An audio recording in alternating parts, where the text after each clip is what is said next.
evening, Mr. Toastmaster, fellow Toastmasters. My name is Kaleb Anderson, and today I'm going to be doing a speech entitled God, Guts, and Glory, Breaking the Chains of Mediocrity. Society pressures us today to be malleable, to form to the status quo. It pressures us to be like everybody else, to go through life without high expectations, and to lower ourselves to a level that is beneath, far, far beneath what our capability is. It wants us to be in a little box where we can hide from any light, where we go through life without any goals, without any dreams, without any vision. They teach us to go to school to get good grades. The highest thing we may look forward to is to be class president, possibly prom king and queen. They don't expect much out of teenagers.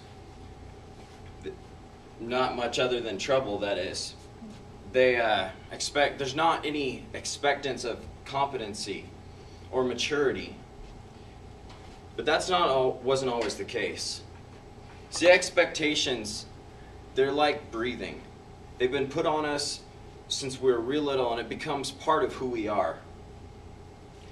We're a productivity of an unaware culture of being led around like cattle, being taught that we need to just go with the flow and be safe and live comfortable lives.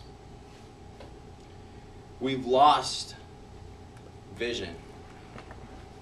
If you were to Google teens and expectations, it would come up with many things, one being drugs. It'd come up with alcohol, teens and smoking, teens and drinking, teens and marijuana, teens and cell phones. None of these being good things. This is what society, even Google, expects of our teens today. And yes, these are maybe having to do with bad kids, but what about the good kids? What is expected of them? Maybe to get good grades, to keep their room clean. These aren't expectations. These are the basic things that a little child should be able to do, not a teenager who's growing up to learn to be an adult. Some say ideas have consequences.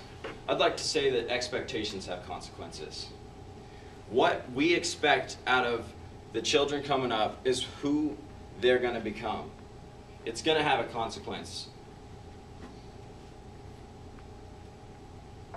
Many of you guys, I'm sure, have been swimming. You guys know what diving boards are like. If you jump and you hit that sweet spot, it will launch you straight into the air. But if you miss, you may stumble, fall, and have a rather embarrassing belly flop.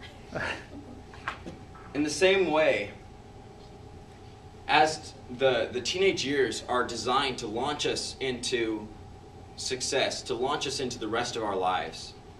But if we go with, if we try and we fail to use those years with purpose and precision, with ideas and goals, then it will be much like a belly flop where we will have a failure to launch, a failure to step into who we're supposed to become.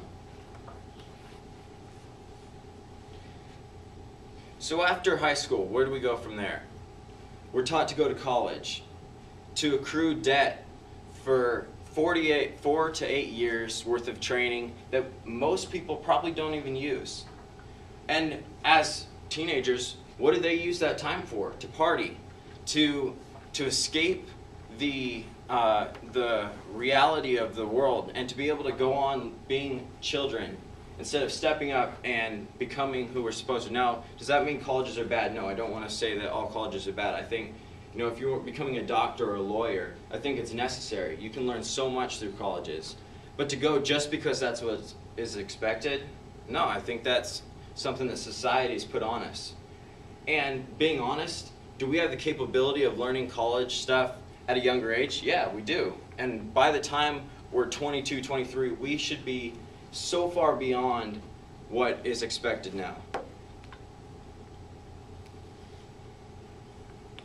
Finally, we may go out and get a job. After they've put on debt that may last into their 30s and 40s.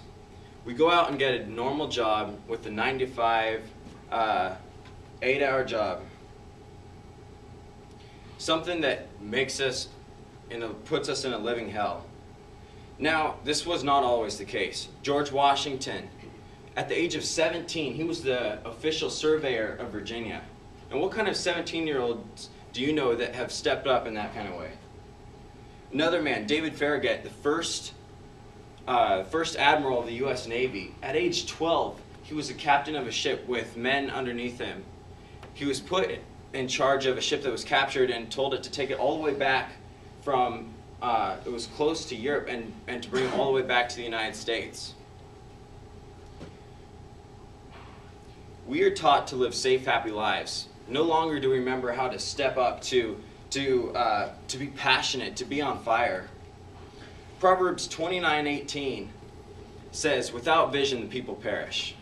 And I submit to you that today we are perishing as a culture. Now you may say that, I may have high ideals, that I'm just, when I say that we've forgotten God, guts, and glory, that's just being a guy. But that's who I am.